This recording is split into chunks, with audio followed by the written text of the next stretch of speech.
But look, we were talking about Arctic frost, and you've been great on Twitter talking about what Judge Boasberg did. Now, you may remember Judge Boasberg from such hits as Maryland Man and other atrocities.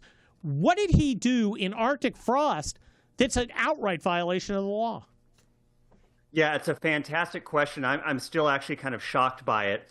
So he was actually part of this whole warrant against U.S. senators, the spying on U.S. senators and going after their telecoms, their emails, their phones. And he actually sent an order to AT&T specifically about Ted Cruz's phone in the Senate, his office landline, and said, don't you dare tell anyone. You're not allowed to tell anyone about this. If you do, it's a violation of the law.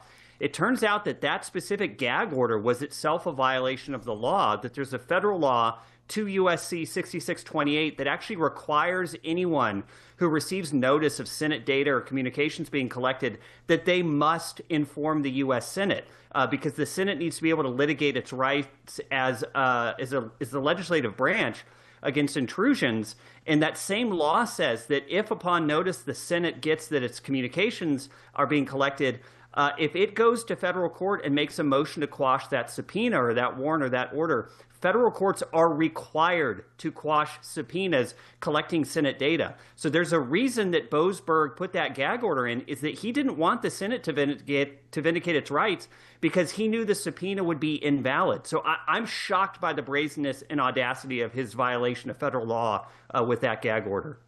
Now, Sean Davis, who is required to report to the Senate? Would it be AT&T? Would it be Jack Smith? Would it be somebody else?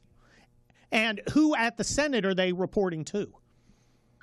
Yeah, so the law requires anyone who is collecting this data to inform the Senate, the Sergeant of Arms. There's different offices in there. So I would say, yes, AT&T, Verizon, all these were probably obligated to do it. We know that Verizon actually went and hoovered up the data and gave it to the government. AT&T, to their small amount of credit, declined. But yes, it's the Sergeant of Arms generally who kind of manages the data and stuff for the Senate. So the Sergeant of Arms should have been informed, at which point the Sergeant of Arms has to inform the Senate. I imagine if nearly a fifth of the Republican conference had known it was being spied on by Jack Smith, the U.S. Senate formally with its Senate counsel absolutely would have gone to court to quash that motion. So it is just shocking that Boasberg, who has to be aware of these laws, it's his only job. It is shocking to me that he went through and did this because it certainly looks like he knew what would happen if the Senate found out, and he was willing to go to any length possible, illegal or otherwise, to make sure they never found out. Well, Sean, for every wrong, there's supposed to be a remedy. What do we do about this? This sounds like worse than Watergate. This is an atrocity. Yeah, I would say this whole Arctic frost scandal is bigger than Watergate in the same way that the Pacific Ocean is bigger than your bathtub. It dwarfs it in every possible dimension. Now, whether there are specific statutory remedies, like, for example, if a rogue federal judge goes and violates the federal law to deprive the Senate of its constitutional rights, I don't think there's a specific thing in statute that says here's what you get to do. We do, however, have mechanisms in the Constitution for dealing with corrupt rogue judges. The main punishment, of course, is impeachment.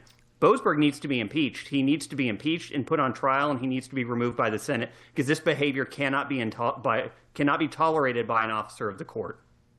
Well, I think it'd be very hard. Well, I think it'd be interesting to put Democrats in the hot seat of saying, why, yes, you can totally wiretap any of us without remedy if you feel like it. I mean, man, it'd be great to give Trump that power, wouldn't it? We got about 15 seconds. What do you think the Democrats would do in that conundrum?